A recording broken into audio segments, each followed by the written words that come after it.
আচাৰ পাৰ্থ যিহেতু ইতিমধ্যে গণতন্ত্ৰৰ যি বৃহৎ মহোৎসৱ এই মহোৎসৱৰ দ্বিতীয়টো পৰ্যায়ৰ নিৰ্বাচন অহা কাইলৈ অনুষ্ঠিত হ'বলৈ গৈ আছে আৰু যিহেতু নগাঁও লোকসভা সমষ্টিটো দ্বিতীয় পৰ্যায়ত এইবাৰ নিৰ্বাচন অহা কাইলৈ অনুষ্ঠিত হ'ব আৰু ইয়াকে লৈ এতিয়া নগাঁও সম্পূৰ্ণ ব্যস্ততা দেখা গৈছে আৰু কৰ্মচাৰী আছে যিসকলে নিৰ্বাচনটো পৰিচালনা কৰিব ভোট গ্ৰহণ কেন্দ্ৰত তেওঁলোকে পৰিচালনা কৰিব আৰু তেওঁলোক ইতিমধ্যে সাজু হৈছে ইয়াৰ পৰা যাবলৈ দুপৰীয়াৰ আহাৰ গ্ৰহণ কৰিয়ে তেওঁলোক নিজৰ নিজৰ স্থানলৈ যাব আৰু এই মুহূৰ্তত যিহেতু মই দৰ্শন মাধ্যমিক বিদ্যালয়ত আছো আৰু ইয়াত যিহেতু পুৱাৰে ভাগৰে পৰা ইয়াত পুলিং বিষয়াসকল আহি ইয়াত শাৰী পাতি সোমোৱা পৰিলে ভিতৰলৈ প্ৰৱেশ কৰি তেওঁলোকৰ নিজৰ যি ইভিএমসমূহ লৈ তেওঁলোকে ভিতৰলৈ ইভিএমসমূহ আনিবৰ বাবে ভিতৰলৈ প্ৰৱেশ কৰিছিল আৰু এতিয়া কিছু সময়ৰ পিছতে ইয়াৰ পৰা তেওঁলোকৰ নিজৰ গন্তব্য স্থানলৈ ৰাওনা হ'ব কাৰণ যিহেতু এইবাৰ নগাঁও জিলাৰ 5টা বিধানসভা সমষ্টি নগাঁও লোকসভাৰ অন্তৰ্গত হৈছে আৰু সেই সমষ্টিকেইটাত তেওঁলোকে ইতিমধ্যে নিৰ্বাচনী যি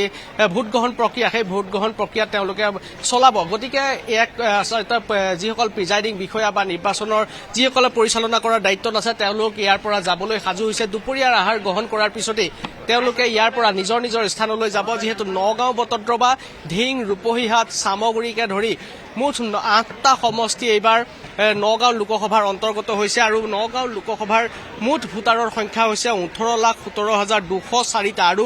আমি কেইটামান গুৰুত্বপূৰ্ণ তথ্য আমি দি ল'ব বিচাৰিম যে ইয়াত যদি নৱপ্ৰজন্মৰ যি ভোটাৰ 18ৰ পৰা 19 বছৰৰ ভোটাৰ নগাঁও লোকসভা সমষ্টিত 37,975টা আৰু আমি যদি চাওঁ 85 বছৰৰ ঊৰ্ধৰ যিসকল ভোটাৰ সেই ভোটাৰৰ সংখ্যা হৈছে 15,178টা আৰু এটা গুৰুত্বপূৰ্ণ কথা আৰু এটা সংখ্যা মই দি থব বিচাৰিম যে শতায়ুগৰকা 326 গৰাকীকৈ ভোটাৰে এইবাৰ নগাঁও লোকসভাৰ দ্বিতীয় পৰ্যায়ত ভোটদান কৰিব গতিকে এইসমূহ তথ্য আমি যদি চাওঁ ইতিমধ্যে মই উল্লেখ কৰিছোঁ যে কোনটো বিধানসভা সমষ্টিত কিমানটা ভোট কেন্দ্ৰ আছে আৰু যদি আমি চাওঁ স্পৰ্শকাতৰ হিচাপে নগাঁও আৰু মৰিগাঁও জিলাৰ যি আচলতে 8টাকৈ বিধানসভা সমষ্টিৰ লোকসভা নগাঁও লোকসভা সমষ্টিৰ অন্তৰ্গত হৈছে 311টাকৈ স্পৰ্শকাতৰ ভোট কেন্দ্ৰ হিচাপে চিহ্নিত কৰা হৈছে সেই ভোট কেন্দ্ৰসমূহক কটকটীয়া নিৰাপত্তা বেষ্টনীৰ মাজেৰে ভোট গ্ৰহণ প্ৰক্ৰিয়া সম্পন্ন কৰিবৰ বাবে ইতিমধ্যে জিলা প্ৰশাসনে সাজু কৰি তুলিছে আৰু সকলো যাৱতীয় ব্যৱস্থা গ্ৰহণ কৰিছে গতিকে ইতিমধ্যে মই পৰিসংখ্যা দিছোঁ যে নৱপ্ৰজন্মৰ ভোটাৰ 18ৰ পৰা 19 বছৰৰ ভোটাৰ 37,975 আৰু শতায়ুগৰকা 326 গৰাকী ভোটাৰে এইবাৰ নগাঁও লোকসভা সমষ্টিৰ দ্বিতীয় পৰ্যায় অৰ্থাৎ কাইলৈ নিৰ্বাচনত ভোটদান কৰিব গতিকে যিহেতু গণতন্ত্ৰৰ এক বৃহৎ মহোৎসৱ আৰু এই বৃহৎ মহোৎসৱৰ অংশীদাৰী হৈ আছে এই হ'বলৈ গৈ আছে এইসকল প্ৰিজাইডিং আৰু নিৰ্বাচনী বিষয়া গতিকে ইতিমধ্যে আমি উল্লেখ কৰিছোঁ যে 18,17,204 গৰাকী ভোটাৰ আৰু নগাঁও লোকসভাত এইবাৰ 13 গৰাকীকৈ নিৰ্দলীয়কে ধৰি 13 গৰাকীকৈ প্ৰাৰ্থীয়ে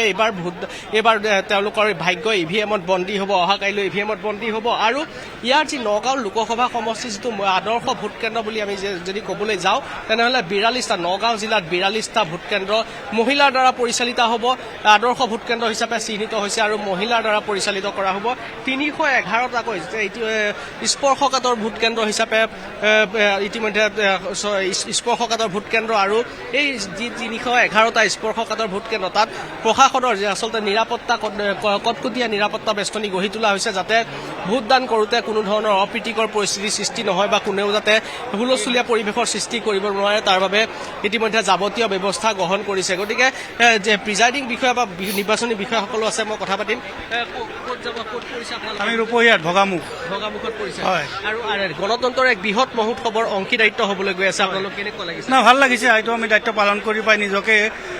ধন্যবাদ মানিছোঁ যিহেতু আমি গণতান্ত্ৰিক দেশত বসবাস কৰি আছোঁ আৰু নিৰ্বাচনটো হৈছে এটা গণতন্ত্ৰৰ এটা অংগ নিৰ্বাচন আৰু গণতন্ত্ৰ দুয়োটা এইটোৰ লগত সেইটো ৰিলেটেড নিৰ্বাচন থাকিলে গণতন্ত্ৰ থাকিব গণতন্ত্ৰ থাকিলে নিৰ্বাচন থাকিব আই এম হেপি টু গ' ইলেকশ্যন ডিউটি থেংক ইউ এনেদৰে আচলতে যিসকল প্ৰিজাইডিং বিষয়া আছে সেই বিষয়াসকল সাজু হৈছে ভোটদান তেওঁলোকৰ নিজৰ দায়িত্ব সম্পন্ন কৰিবৰ বাবে নিজৰ গন্তব্য স্থানলৈ কিছু সময়ৰ পিছতে তেওঁলোকে ৰাওনা হ'ব ইয়াৰ পৰা ইতিমধ্যে ইভিএমসমূহ তেওঁলোকে নিজৰ যিসমূহত যি ভোট কেন্দ্ৰত দায়িত্বত থাকিব সেইসমূহ ভোট কেন্দ্ৰৰ যিসমূহ ইভিএম আছে সেই ইভিএমসমূহ লৈ তেওঁলোকে ইতিমধ্যে ইয়াৰ পৰা যাবৰ বাবে সকলো সাজু হৈছে দুপৰীয়াৰ আহাৰ গ্ৰহণ কৰাৰ পাছতেই নগাঁৱৰ 5টাকৈ বিধানসভা সমষ্টি নিজৰ যিসকল যি 5টাকৈ বিধানসভা সমষ্টিৰ যি দায়িত্বত আছে বা যিসকল ভোট কেন্দ্ৰসমূহৰ দায়িত্বত থকা বিষয়াসমূহ তালৈ গন্তব্যস্থানলৈ ৰাওনা কৰিব। আৰু ইতিমধ্যে যিহেতু নগাঁৱৰ যিখন নিৰ্বাচনী যুঁজ, সেই নিৰ্বাচনী যুঁজখন ইতিমধ্যে তিনিকুণীয়া হ'ব বুলি ইতিমধ্যে স্পষ্ট হৈ পৰিছে। কাৰণ তিনিগৰাকীকৈ হেভি ৱেইট প্ৰাৰ্থী এইবাৰ সমুখ সমৰত নামি পৰিছে। একালৰ কংগ্ৰেছী তথা বৈদ্যুৎ বৰদলৈক যোৱা নিৰ্বাচনত জয়ী কৰোৱা তেওঁৰ আচলতে সাৰথী বুলি ক'লেও ভুল কোৱা নহ'ব সুৰেশ বৰা, নগাঁও জিলা কংগ্ৰেছৰ সভাপতিৰ দায়িত্বত থকা সুৰেশ বৰা এইবাৰ বৈদ্যুৎ বৰদলৈৰ প্ৰতিদ্বন্দ্বী হিচাপে থাকিব। আনহাতে এইবাৰ নগাঁৱৰ যুঁজখন আকৰ্ষণীয় কৰি তুলিছে AUDFৰ আগমনে। কাৰণ AIDFৰ যিগৰাকী প্ৰাৰ্থী আমিনুল ইছলাম ধিং সমষ্টিৰ পৰা তেওঁ বিধায়ক হিচাপে নিৰ্বাচিত হৈ আহিছিল আৰু এইবাৰ তেওঁ কৃষ্ণ শইকীয়া এই মুহূৰ্তত আপুনি লাইনত থাকিব। আমি নগাঁৱৰ সেই পৰিৱেশ দেখুৱালো।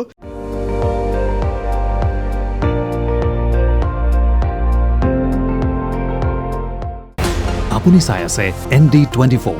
সৰ্বশ্ৰেষ্ঠ নহয় সৰ্বোত্তমৰ দৌৰ।